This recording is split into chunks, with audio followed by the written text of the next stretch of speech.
नमस्कार दोस्तों, मैं सुखवीर सिंह और आप देख रहे हैं हमारे चैनल पर भगवान बुद्ध की शिक्षाओं की सरल और सच्ची व्याख्या। आज हम धम्मपद के तीसरे अध्याय चित्त वर्ग के बारे में जानेंगे। चित्त वर्ग का अर्थ होता है मन। भगवान बुद्ध कहते हैं कि मन बहुत चंचल है, तेज है और उसे नियंत्रित करना आसान नहीं है, लेकिन जो मन को जीत लेता है वही सच्चा विजेता होता है। भगवान बुद्ध कहते हैं कि मन बिना बोले दौड़ता है, बिना दिखे भटकता है और अगर उसे नियंत्रित न किया जाए तो यह स्वयं का ही शत्रु बन जाता है। लेकिन जब वही मन साध लिया जाता है तो वही सबसे बड़ा मित्र बन जाता है। अब इसे हम एक कहानी के माध्यम से समझते हैं। बहुत समय पहले एक गांव में एक युवक रहता था जिसका नाम था रोहित। रोहित मेहनती था, लेकिन उसका मन बहुत अस्थिर रहता था। कभी वह बहुत खुश होता तो कभी बिना कारण दुखी हो जाता। छोटी छोटी बातों पर उसे क्रोध आ जाता और बाद में उसे पछतावा होता। एक दिन रोहित भगवान बुद्ध के पास पहुंचा और बोला, भगवान, मेरा मन मेरे वश में नहीं रहता। मैं चाहता हूं कि मैं शांत रहूं, लेकिन मन भटक जाता है। कृपया मार्ग दिखाइए। भगवान बुद्ध ने पास बहती नदी की ओर इशारा किया और कहा, इस नदी को देखो।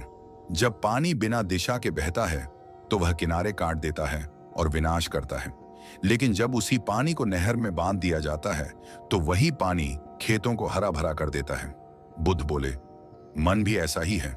अगर इसे खुला छोड़ दिया जाए तो यह दुख पैदा करता है, लेकिन अगर इसे ध्यान और संयम से बांध दिया जाए तो यही मन सुख का कारण बन जाता है। रोहित ने बुद्ध की बात को समझ लिया। उसने रोज थोड़ी देर ध्यान करना शुरू किया।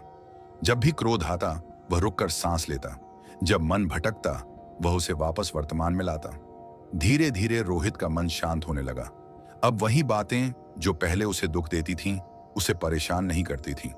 उसका जीवन सरल और संतुलित हो गया। भगवान बुद्ध कहते हैं कि जो व्यक्ति अपने मन की रक्षा करता है वह दुख से बच जाता है। मन को साधना कठिन है, लेकिन असंभव नहीं है। जैसे धनुर्धर तीर को सीधा करता है, वैसे ही बुद्धिमान व्यक्ति अपने मन को सीधा करता है। चित्त वर्ग हमें सिखाता है कि बाहर की दुनिया को बदलने से पहले अपने मन को बदलो, क्योंकि मन ही सभी दुखों और सुखों की जड़ है। अगर मन शांत है तो जीवन शांत है। अगर मन अशांत है तो सब कुछ होते हुए भी दुख है। भगवान बुद्ध का संदेश स्पष्ट है, अपने मन को पहचानो, अपने मन को साधो और अपने मन को मित्र बना लो। हम धम्मपद के चौथे अध्याय पुष्प वर्ग के बारे में जानेंगे। पुष्प का अर्थ होता है फूल। इस अध्याय में भगवान बुद्ध हमें जीवन की नश्वरता और सच्चे ज्ञान का महत्व समझाते हैं। भगवान बुद्ध कहते हैं कि जैसे कोई व्यक्ति सुंदर फूलों को देखकर आकर्षित हो जाता है, वैसे ही मनुष्य संसार की सुंदर चीजों में उलझ जाता है। लेकिन फूल कितने भी सुंदर हों, वे जल्दी मुरझा जाते हैं। यही सत्य जीवन का भी है। अब इसे हम एक कहानी के माध्यम से समझते हैं। बहुत समय पहले एक नगर में एक युवक रहता था जिसका नाम था समीर।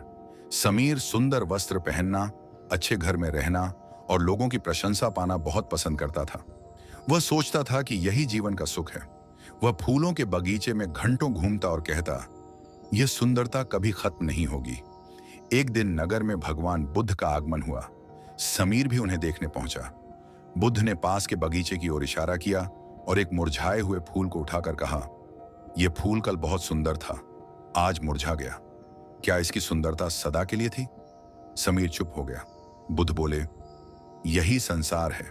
जो आज सुंदर है वह कल बदल जाएगा। जो आज जवान है वह कल वृद्ध होगा।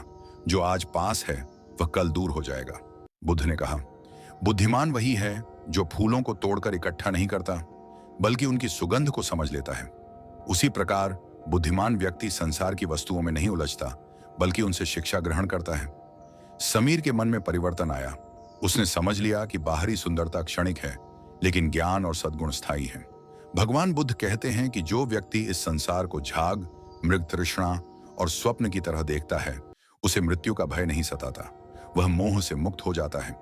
पुष्प वर्ग हमें सिखाता है कि जीवन को हल्के में मत लो। समय फूल की तरह है जो धीरे धीरे झड़ जाता है। इसलिए हर क्षण को सद्कर्म और जागरूकता से भर दो। यदि हम केवल भोग में उलझे रहेंगे तो जीवन हाथ से निकल जाएगा, लेकिन यदि हम ज्ञान को चुनेंगे तो जीवन सार्थक हो जाएगा। भगवान बुद्ध का संदेश स्पष्ट है, संसार सुंदर है लेकिन अस्थायी है। सच्चा सुख वस्तुओं में नहीं, बल्कि जागरूक और शुद्ध जीवन में है। अगर आपको यह शिक्षा पसंद आई हो तो वीडियो को लाइक करें, शेयर करें और चैनल को सब्सक्राइब करना न भूलें। मैं हूं सुखवीर सिंह और मिलते हैं अगली वीडियो में धम्मपद की एक और अमूल्य शिक्षा के साथ। धन्यवाद।